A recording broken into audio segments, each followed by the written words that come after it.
All right, let's jump right into it. Welcome to The Explainer. Today, we're unpacking what has to be one of the most paradoxical quarters we've seen in modern medtech history. We are breaking down Boston Scientific's completely wild start to 2026.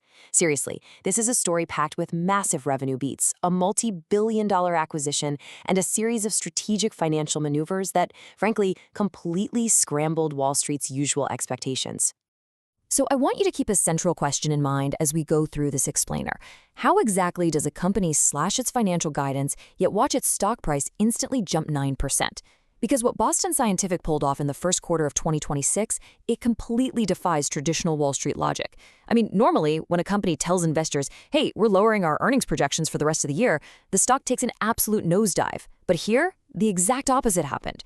To understand why investors actually cheered instead of panicking, we really have to look at the incredible underlying engine of this company right now. Section 1. Record Q1 Momentum, Crushing Expectations. To really wrap our heads around this paradox, we first have to establish just how dominant their business is performing today. Their top-line momentum is absolutely surging. Net sales hit a staggering $5.2 billion for the first quarter.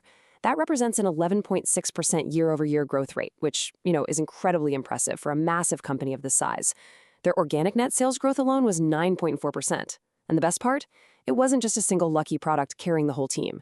They saw double-digit growth in both their cardiovascular and med-surg businesses.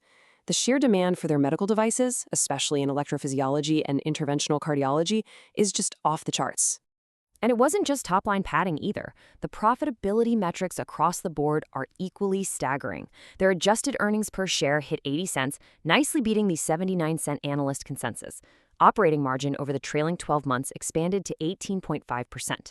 We saw gross margins improve, operating leverage expand, and reported net income nearly doubled to $1.341 billion.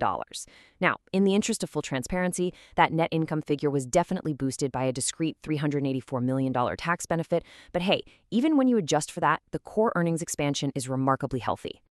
Section 2. The Penumbra Mega Merger, a $14.5 billion homecoming. Okay, so they are clearly flush with momentum. What did management decide to do with all that leverage? Well, they executed a total seismic shift. The historical context here is actually wild. Back in 2011, Boston Scientific made waves by completely exiting the neurovascular space, selling off their unit to Stryker for $1.5 billion just to pay down some debt.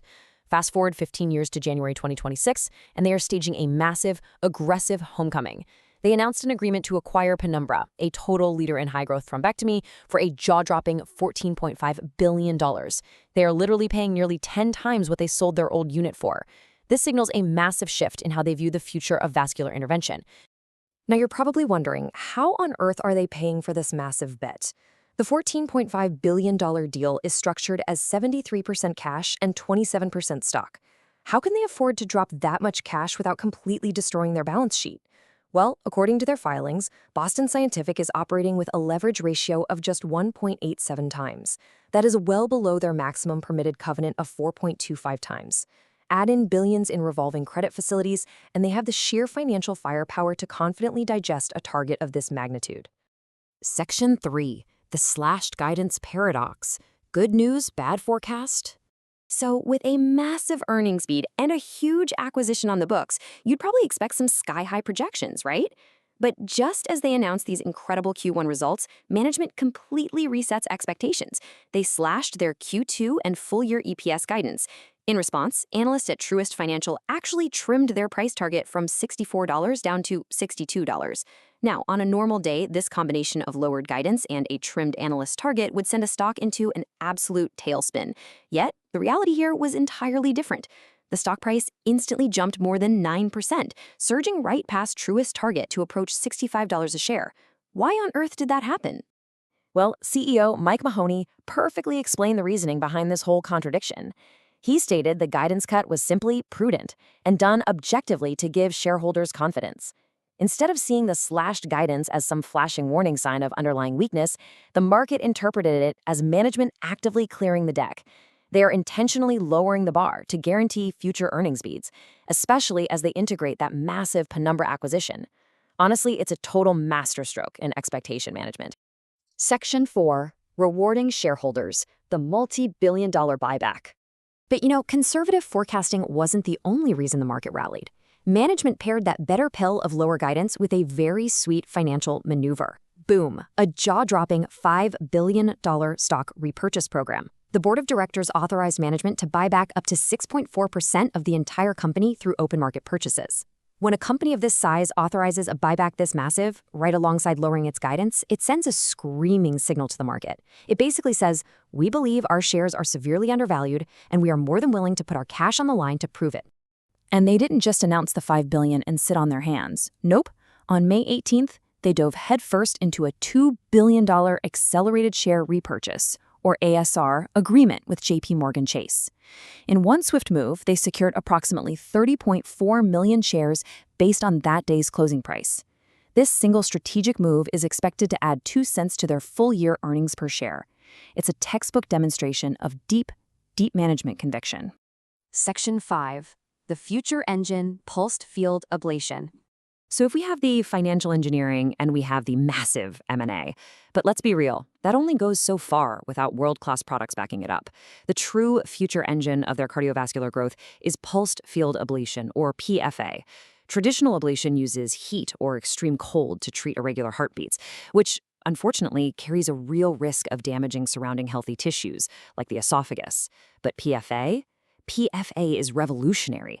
It's a non-thermal technology that precisely targets and destroys malfunctioning heart tissue using electric fields. Boston Scientific's FARAWAVE and FARAPULSE catheters are absolutely championing this new frontier.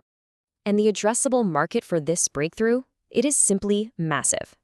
As highlighted at the JP Morgan Healthcare Conference, there are roughly 10 million atrial fibrillation patients in the US alone, and over 60 million worldwide. With PFA offering a much safer, highly effective alternative to traditional ablation methods, Boston Scientific expects incredibly high growth for its devices in 2026 and well beyond. The runway for this technology is just enormous. So I'll leave you with this final thought to ponder. We've seen record Q1 sales, we've seen aggressive multi-billion-dollar stock buybacks, we've seen a massive $14.5 billion strategic homecoming in the neurovascular space with Penumbra, and we've seen management cleverly lower the bar to set up future wins. When you put all those pieces together, is Boston Scientific's paradoxical strategy actually a masterclass in market dominance? It certainly looks like a company that knows exactly where it's going and has the cash, the technology, and the financial savvy to get there. Thanks so much for joining me for this explainer, and definitely keep your eye on this incredibly dynamic sector.